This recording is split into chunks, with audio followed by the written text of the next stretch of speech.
시청자 여러분 안녕하십니까? AI 아나운서가 진행하는 뉴스룸 시작합니다. 메디톡스와 대웅제약의 보툴리눔 톡신 분쟁이 마침내 종결됐습니다.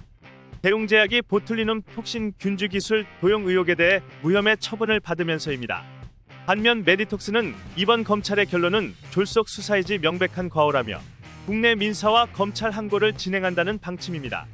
서울중앙지검 형사 12부는 지난 2017년 1월 메디톡스가 대웅제약 등을 상대로 고소한 산업기술유출방지법 및 부정경쟁방지법 위반 사건에 대해 4일 무혐의 처분을 내렸습니다. 이 사건은 메디톡스가 2017년 자사가 개발한 보툴리눔 균주 기술을 빼돌려 대웅제약이 연구소에서 자체 개발한 것처럼 발표했다고 고소하며 불거졌습니다. 서울중앙지검 형사 12부는 지난 2017년 1월 메디톡스가 대웅제약 등을 상대로 고소한 산업기술유출방지법 및 부정경쟁방지법 위반 사건에 대해 4일 무혐의 처분을 내렸습니다. 대웅제약과 메디톡스는 해당 건으로 미국에서도 법적 분쟁을 벌였습니다. 미국 국제무역위원회 ITC는 2020년 대웅제약이 메디톡스의 보툴리눔 균주 제조 공정 영업비밀을 침해했다고 판단하고 21개월간 주보의 미국 수입과 판매를 금지했습니다.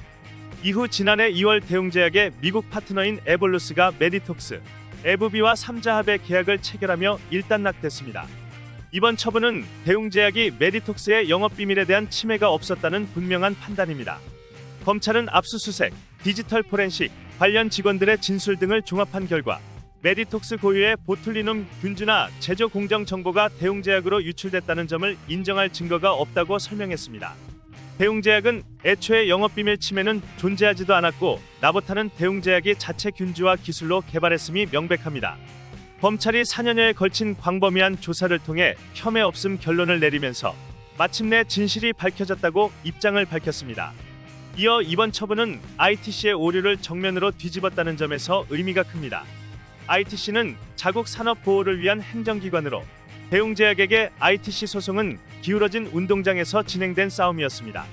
대웅제약은 독점적 지위를 가진 엘러간 보톡스의 높은 장벽을 뚫고 미국 시장 진출에 성공했으나 ITC는 근거 없는 추론에 기반해 수입금지 결정을 내렸습니다. 소기의 목적을 달성한 엘러간은 용도가 사라진 메디톡스와의 계약을 파기했으며 ITC는 이후 스스로의 결정을 무효화했다고 덧붙였습니다. 계속해서 그동안 메디톡스의 주장은 모두 허위임이 밝혀졌으며 이제는 경쟁사에 대한 음해와 불법 행위를 일삼던 메디톡스에게 그 법적 책임을 물을 것이라고 강조했습니다.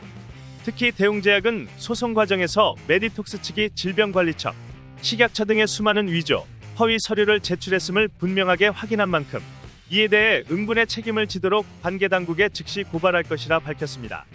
또한 균주의 권한의 유일한 증거로 제출한 것은 소송 중인 2017년에 작성된 양모 씨의 진술서뿐이며 이 진술서 작성 전으로 100억 원 상당이 시기를 쪼개어 지급됐음을 확인했고 메디톡스의 균주 분석 과정에서 균주의 제조 관련 서류, 특성 보고서, 균주 관리대장 등이 거짓으로 작성된 사실도 인지하게 되었음을 밝혔습니다. 또한 메디톡스가 대웅제약이 허가권자로 있던 엘러간의 허가 자료를 불법 취득, 도용의 허가를 받았음을 확인했고 최근까지도 제대로 된 제품을 생산할 수 없어 원액 바꿔치기, 여가 조작 등의 불법을 저지를 수밖에 없었던 것은 이를 생산에 적용할 능력이 없었기 때문일 것이라고도 했습니다. 검찰의 판결에 메디톡스는 충분한 자료 검토와 수사 없이 판단한 졸속 수사이자 명백한 과오라고 밝혔습니다. 메디톡스 관계자는 미국 국제무역위원회 이하 ITC가 2년여간 조사한 방대한 자료에는 대웅이 국내에서 균주를 발견했다는 주장이 거짓이라는 명확한 증거들이 존재한다며 검찰과 관련자들의 비협조로 제출되지 못했지만 다행히 국내 민사에는 제출됐다고 말했습니다. 또한 ITC를 포함한 미국의 법률과 한국의 법률 시스템의 차이를 이용해 범죄 사실을 교묘히 은폐하고 있는 대웅의 행위가 너무 개탄스럽다며 메디톡스는 진행 중인 국내 민사와 검찰 항고 절차를 통해 반드시 진실을 밝힐 것이라고 강조했습니다. 더불어 2016년 양사간 분쟁의 시작부터 메디톡스가 공개 토론을 통한 해결을 제안했듯이 대웅은 이제라도 이러한 소모전을 그만하고 진실을 밝히기 위한 객관적 공개 토론에 참여하길 바란다고 말했습니다. 그 외 메디톡스에 대한 대웅의 악의적 주장들은 향후 관련 수사와 재판 과정에서 명확히 밝혀질 것이라고 덧붙였습니다. 한편 도용 혐의를 벗은 대웅제약은 보툴리눔 톡신 나보타의 글로벌 시장 진출에 더욱 속도가 붙을 것으로 예상됩니다. 대웅제약은 지난 12월 중국 국가약품감독관리국에 자체 제조 보툴리눔 톡신 나보타의 임상 데이터를 제출하고 생물의약품허가 신청을 했습니다. 2022년도 내 중국 허가 취득과 3년 내 중국 시장 1위 목표로 약 2조 규모 중국 보툴리눔 톡신 시장을 정조준하고 있습니다.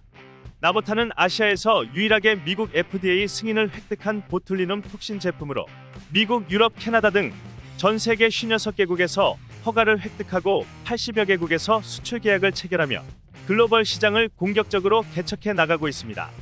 특히 연내 유럽 시장 출시와 중국 허가 취득을 목표로 기존의 점유율 확대 중인 북미 시장과 함께 글로벌 보툴리눔 톡신 3대 시장 진출 그랜드슬램 달성을 앞두고 있습니다. 이상 프라임경제 추민선 기자의 대웅제약 메디톡스 분쟁 관련 기사였습니다.